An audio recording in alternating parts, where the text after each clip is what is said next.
People ask me, oh, well, give me a forecast. Make sure you have enough food for, I'm going to say, a minimum 3 to 6 months, preferably much, much longer. I mean, you need to be able to have a source of clean water. Without water, you're going to die. I think 2024 is going to be a kindergarten party compared to what happens in 2025. Bill Holter delivers a stark warning. 2024 is just the warm-up for what's coming in 2025. He predicts a massive failure to deliver in the markets, pushing prices into uncharted territory. Forget charts and forecasts. When the dust settles, your wealth will be measured in ounces. Holter stresses preparation. Have at least 3 to 6 months worth of food, clean water, and essential supplies. Without water, he warns, you're not going to make it. Stick around as we unpack why 2025 could redefine everything and how you can be ready. 2025, again, I believe there's going to be a failure to deliver. Once that happens, who knows where the prices can go? Forget about charts. You forget about everything. You're gonna, when all is said and done, count your net worth in ounces. And because this is it's a Western credit problem, and when credit breaks, you're going to see institution after institution fail in domino fashion. And I think the great taking will definitely be in place before the end of 2025. And like I said, people ask me, oh, well, give me a forecast. You can't forecast an Armageddon-like market. And you cannot do it mathematically either because, A, we don't know how much in dollar terms. A, we don't know how much gold the U.S. really has, and we don't know how much credit they're going to try to borrow, nor how much money supply they're going to print. So you don't have a numerator and you don't have a denominator. So you can't come up with a number. How much is each gold ounce worth that the U.S. government owns divided by the amount of credit that they owe? You can't do that math because you don't know the top or the bottom number for sure. Make sure you have enough food for, I'm going to say, a minimum 3 to 6 months, preferably much, much longer. I mean, you need to be able to have a source of clean water. Without water, you're going to die.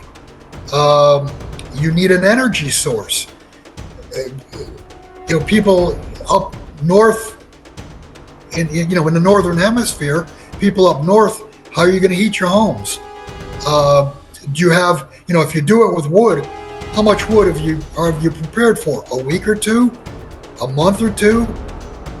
Get you through the full winter? Who knows? You also need to be able to protect yourself. You need to be able to protect your position because there's probably 9 plus people that have very little to nothing stored or a plan to survive this.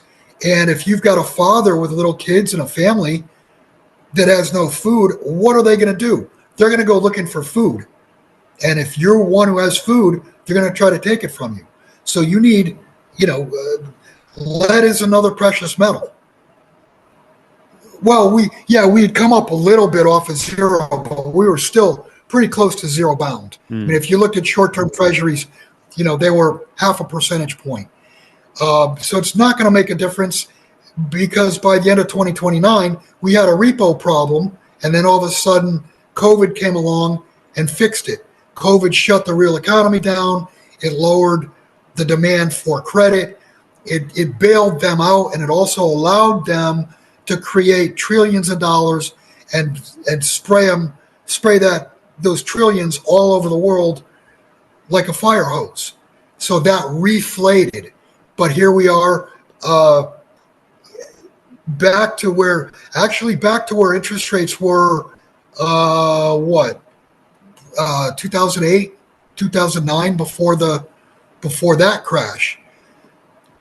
if you look at a chart, you'll see that interest rates never rebounded higher than the previous high until now.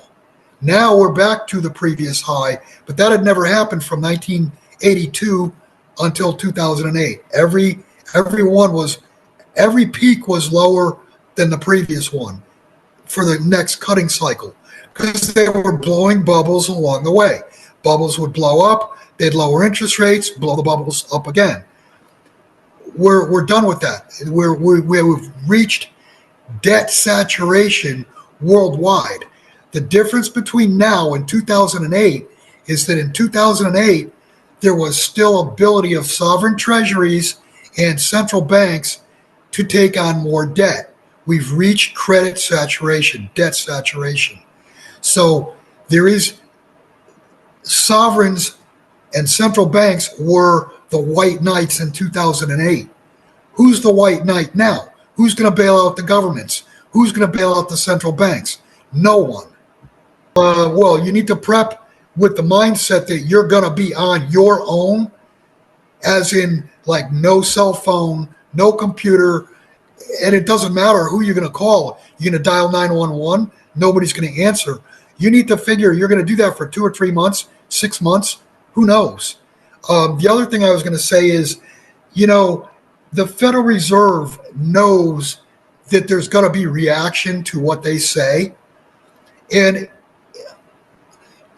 these people are crazy. And I have said that, they could be so crazy that they nuke a city somewhere in the United States before January 20th.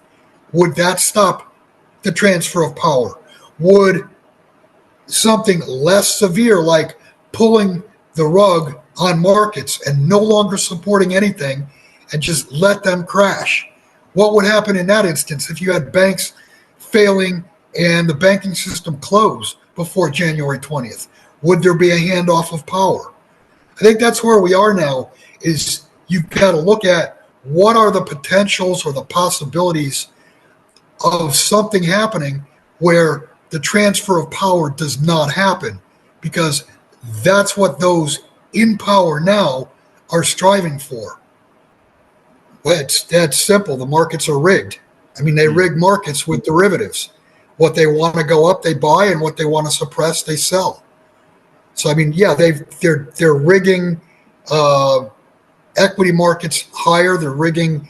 I mean, they're trying to provide a floor under the credit markets.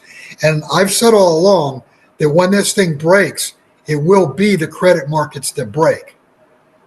Right. And what very well could break the credit markets, you're starting to see bigger and bigger demand deliveries for both silver and gold.